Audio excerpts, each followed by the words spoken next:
Hello everybody and welcome. I hope you're well. Well, today we're gonna talk about glaucoma. And like I always say, if you wanna really go deep in your emotions and you wanna know what's going on, you just need to find what's the function for that organ. And that in that way, sometimes it's quite easy for you to just auto-analyze yourself. Like today we're gonna talk about the eyes, and the eyes are for seeing. So if you have any problems in your eyes, the first question you should ask yourself is what I don't want to see, or what did I see that was awful and I don't like it, and I just want to get it out of my head because what I saw was just terrible. Because nobody gets into a problem if they see something beautiful, something that really makes you happy. If you see this beautiful bunch of flowers, that won't cause you a problem. Now, if you see, for example, your colleague stealing money, your work colleague stealing money from the job, and you are seeing this, and at the same time you have an irritation in your eyes, it just happens to be the ones you saw that you started with that irritation, and that is causing you a lot of frustration because you've seen that colleague, she's stealing money, and you feel worried about saying something because this may actually go against you, or you may feel that nobody's gonna believe you. But at the same time, if you don't say something, you feel that you may lose your job because they may blame you for this, and this is causing you a lot of frustration, a lot of irritation, a lot of anger maybe. And you keep blaming the air conditioner. You keep saying, well, I have this irritation in my eyes because of the air conditioner, but really the AC has nothing to do with your eyes irritation, but has all to do with that scene that you saw your colleague stealing money in front of you, and you feel frustrated now because you don't know what else to do. What can you do about this? So in glaucoma, it's a bit the same. It's about seeing what have they seen. But people with glaucoma are people that have suffered a lot in their lives. And this suffering in their lives has caused them to have a big, deep-rooted disbelief of everything and anything and anybody.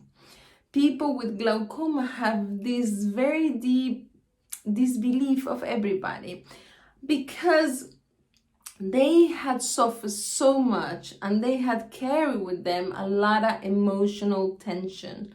This emotional tension that they've been building up until one day they just exploded. So, and this is how the eye gets reflected on this, because the people with glaucoma are in total, they don't want to see. They don't want to see all the hurt that they had in the past, those wounds that they have today. They are causing today a lot of emotional burden on them. That's what they don't want to see, because they feel that if they have to see what their past has went through in what they had gone through in the past, they have also to admit maybe that they didn't see well enough.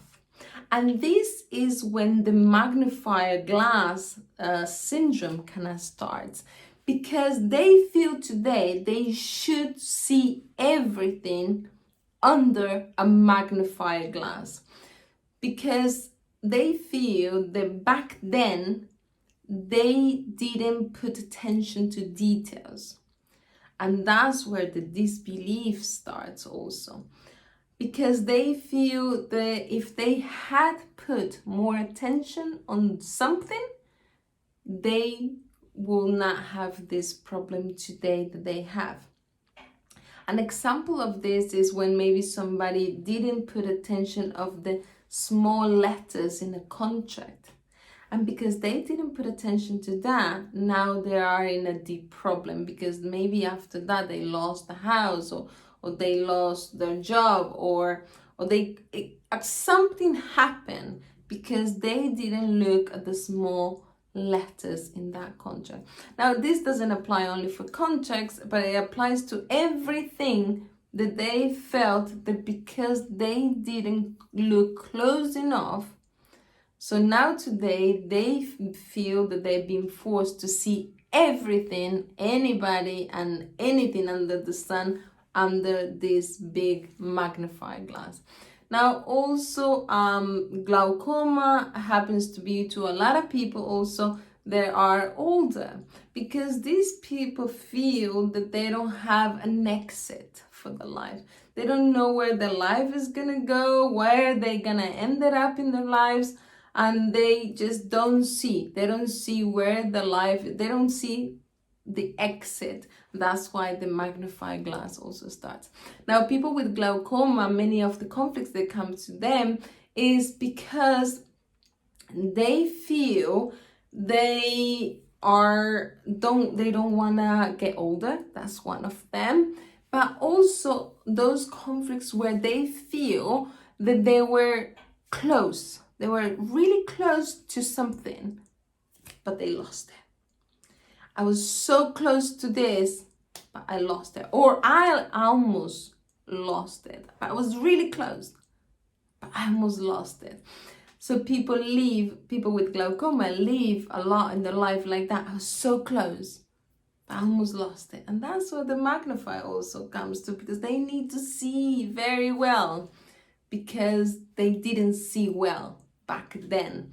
Also with glaucoma, you have to find also maybe that situation in your life where you lost something that you love very much, and now you live your life in that memory of what could have been if maybe that person, let's say, didn't die. They lost something very valuable for them. Also with glaucoma, we need to see if it's a child, because a lot of children with the age under 7, they may have glaucoma. Now, when any disease comes in a child under 7 years old, you have to look at the mother of the child. So those same emotions that I just said, but in the mother. But also, we always have to look at the family tree.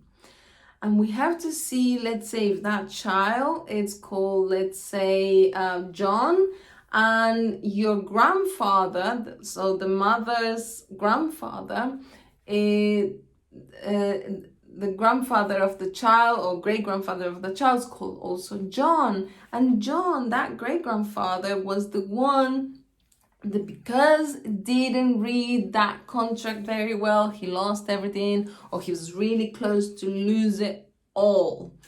So you need to look for those emotions also, but in your ancestors. Our ancestors, believe it or not, we just don't believe it, but believe me, those ancestors have a lot of our answers. When we repeat many of the stories, many of that. So look for those emotions, look at your family tree, invest in yourself, invest in a good analysis of your family tree, and so you can see what's going on, who you are, why you keep repeating this, why you keep repeating these kind of relationships, why everybody in your family has glaucoma, let's say. All of that we can find out when we analyze the family tree. So invest in yourself. I hope this video has helped you, and like I always say, until next video, take care and bye-bye.